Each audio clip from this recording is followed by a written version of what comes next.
This poor monster's been going through a bit of a rough time recently. A little over a month ago, the final Gamera Kaiju confirmed to be returning in the new Gamera Rebirth anime was revealed, and Viras was that monster. With this reveal, it became apparent that every single Gamera opponent from the Showa era but one would be making a reappearance in the upcoming animated Netflix series. And who was that exception, you ask? It was Barugon, the first monster Gamera ever fought.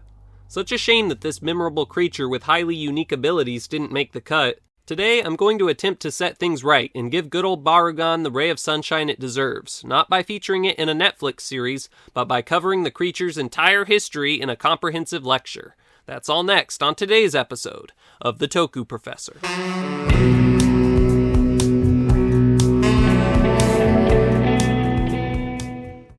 Welcome back to school, students! Hope you're excited for another semester of fun Toku classes. We'll be covering the story of Barugon today. Let's start with some behind-the-scenes production history.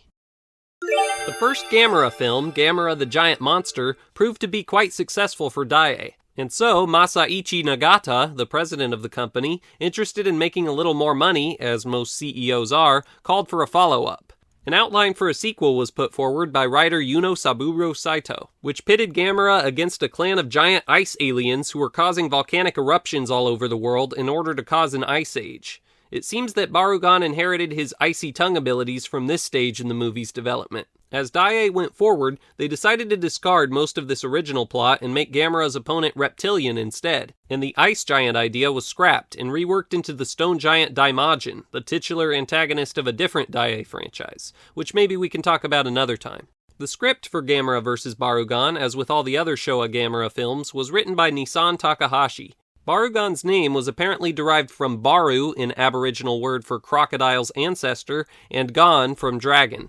The name sounds incredibly similar to that of Baragon from the Godzilla series, a monster Toho had just introduced a year prior in their film Frankenstein vs. Baragon. I can't help but wonder if Daiei, the same group that copied Godzilla with Gamera, weren't at least a tad bit influenced by Baragon when they picked Barugon's name, but I'll give them the benefit of the doubt and call it a coincidence. With some help from X Productions and the Yagi brothers, Ryosaku Takayama got to construct the Barugon suit. He gave the monster a gigantic head to make it look less like a costume that a human was wearing, and he tried his best to keep the suit light to help the suit actor, whose name has not been recorded, although it is speculated to be Umenosuke Izumi, who played Gamera in two of the later Showa movies. The problem was that in making the suit light, it also became extremely fragile, so much so in fact that they had to fix it every day after shooting. Plus, when the costume came into contact with water for the climax, it apparently just ended up becoming very heavy anyway, making life a nightmare for the puppeteers tasked with using wires to move certain parts of the creature's body. But despite this, the soaked, now heavy costume was also surprisingly buoyant and refused to sink into the water representing the lake when Daiei attempted to film the climax of the movie on the last day of filming, which occurred on April 2nd, 1966.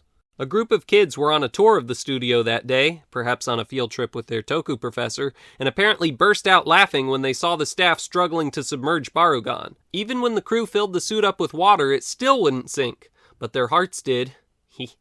This issue was not solved until the next day, when Takayama, the creator of the suit, apparently disconnected the head from the rest of the costume and it finally sank, allowing the team to finish filming.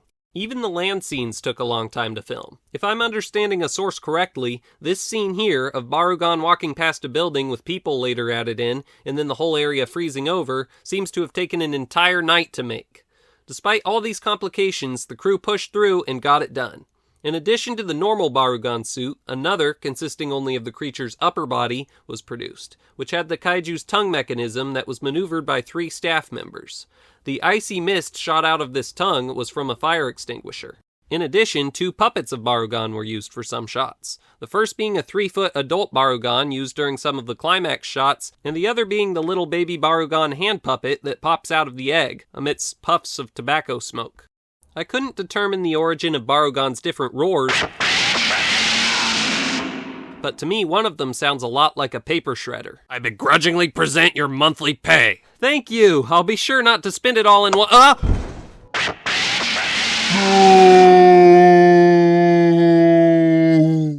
maybe that's just because I can't get that incident out of my head.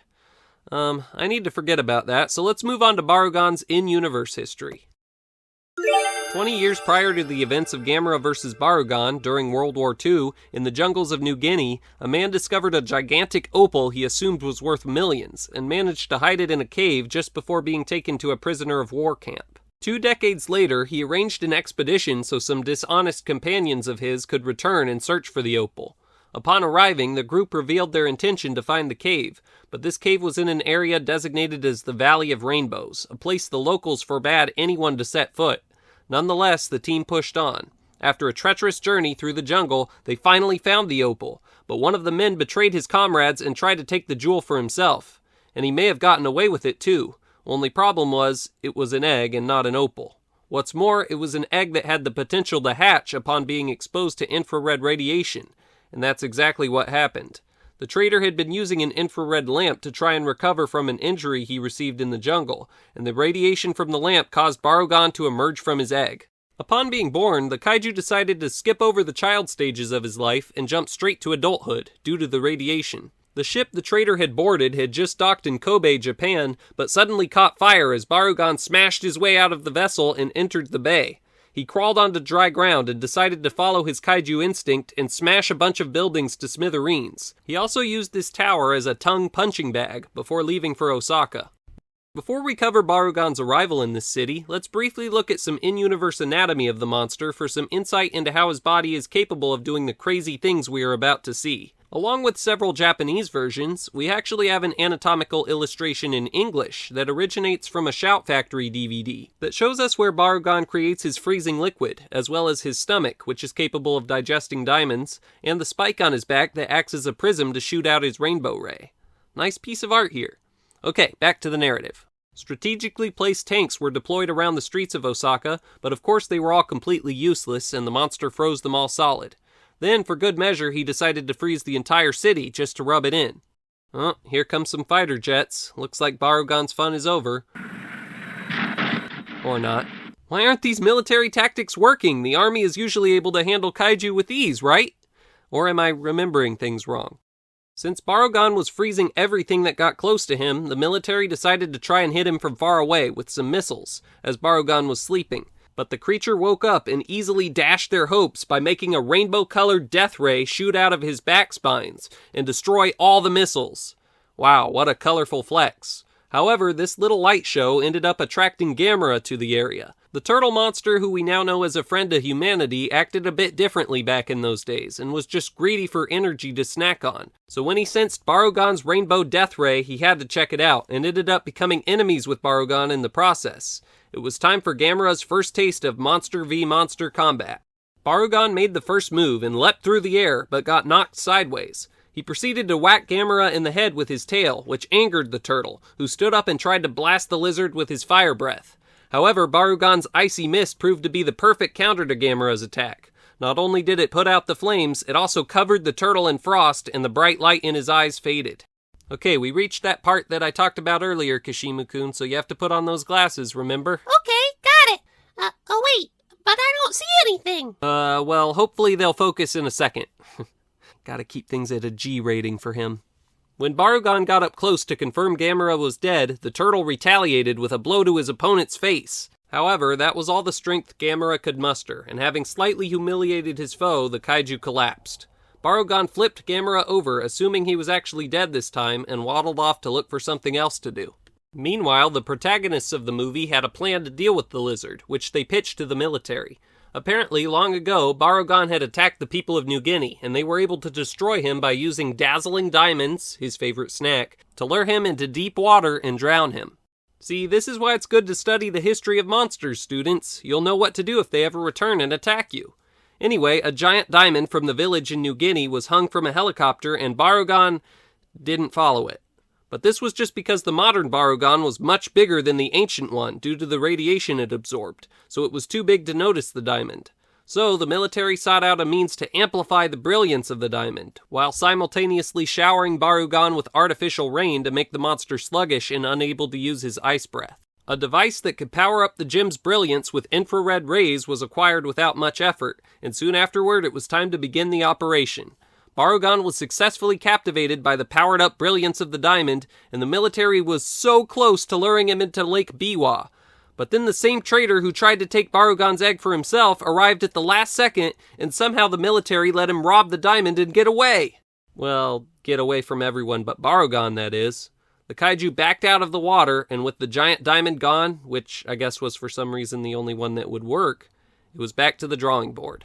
The next plan was to reflect Barugon's rainbow death ray back at it with giant mirrors, and this strategy actually worked pretty well. But there was a problem. Unlike bosses in video games, Barugon was too intelligent to keep using an attack that could be turned against him, so after realizing using the rainbow ray was a bad idea, he refused to do it again. Things looked bleak, but there was still one last force that had a shot at taking Barugon out. Gamera. The ice in Osaka had finally melted away, and a revived Gamera flew off to Lake Biwa to settle some unfinished business. Barugon again began the round by leaping, but his attacks missed, and Gamera was able to grab his tail and blast him with fire. Barugon responded by knocking Gamera off his feet with his tongue. Gamera next entered his shell and knocked Barugon into a bridge. Barugon quickly scampered out of the water and fought Gamera in a very shallow part of the lake, but Gamera was able to knock him into a deeper spot. Perhaps realizing the lizard couldn't stand the water as he scurried out of it a second time, Gamera took hold of him and dragged him back in, pulling the monster over to a very deep area. Barugon was helpless and began to sink beneath the water, quickly dropping to the bottom. In his last moments, the creature shot out one last rainbow, which soon faded, revealing to everyone watching from the land that the wicked Barugon was dead. And that was that. Okay, you can take off the glasses, Kashimu-kun. Huh, I really don't think these are my prescription. Barugon actually appeared in multiple other films after his debut. Problem is, it was always just stock footage. Those movies were Gamera vs. Gyaos, Gamera vs. Jiger, Gamera Super Monster, and some versions of Gamera vs. Viras. Like they did with Guiron, Daiei considered bringing Barugon back as Gamera's opponent for the second movie of the Heisei trilogy, but in the end, neither of the two Showa monsters won the day. According to a poll I put out, Barugon is one of the 4 most popular Showa Gamera kaiju, but despite his fame, he was passed up for the Netflix exclusive show Gamera Rebirth in favor of all the other monsters that were less popular. Hopefully they're just saving Barugon for a future season of the show if it continues. Only time will tell.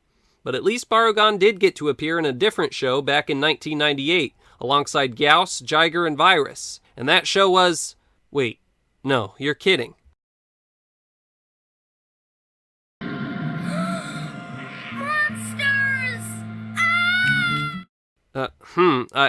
Wow.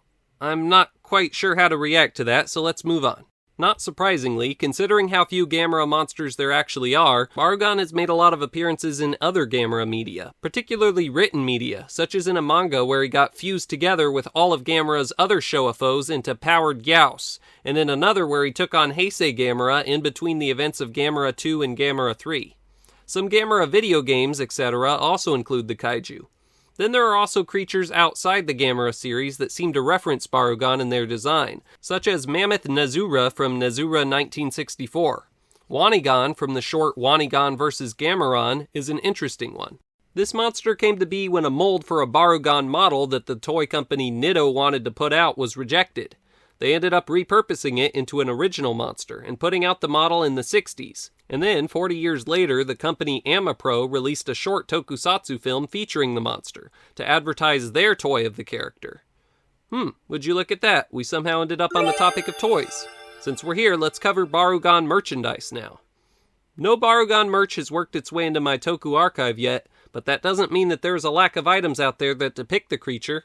In fact, there's a bunch out there, such as little Gashapon figures, larger ones by Bandai, Marusan, and Marmot, a really rare X Plus Barugon, erasers, and more. So if you're looking for a kaiju to collect on, Barugon could be your guy. This was a really fun class.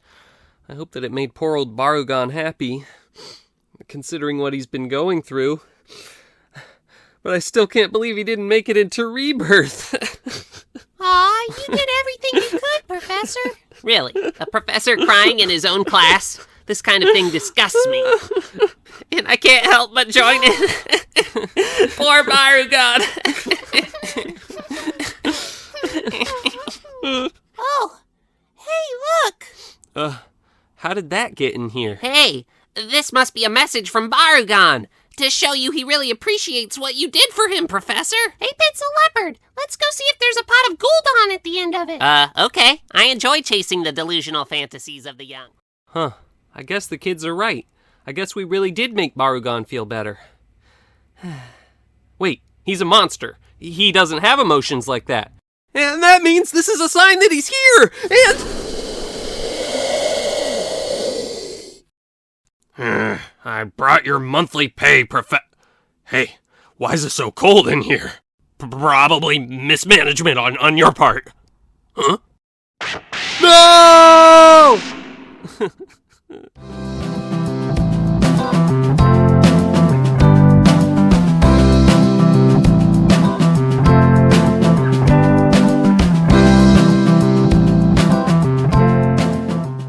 Wow, there is a pot of gold at the end of the death rainbow. Wait, no. It's actually...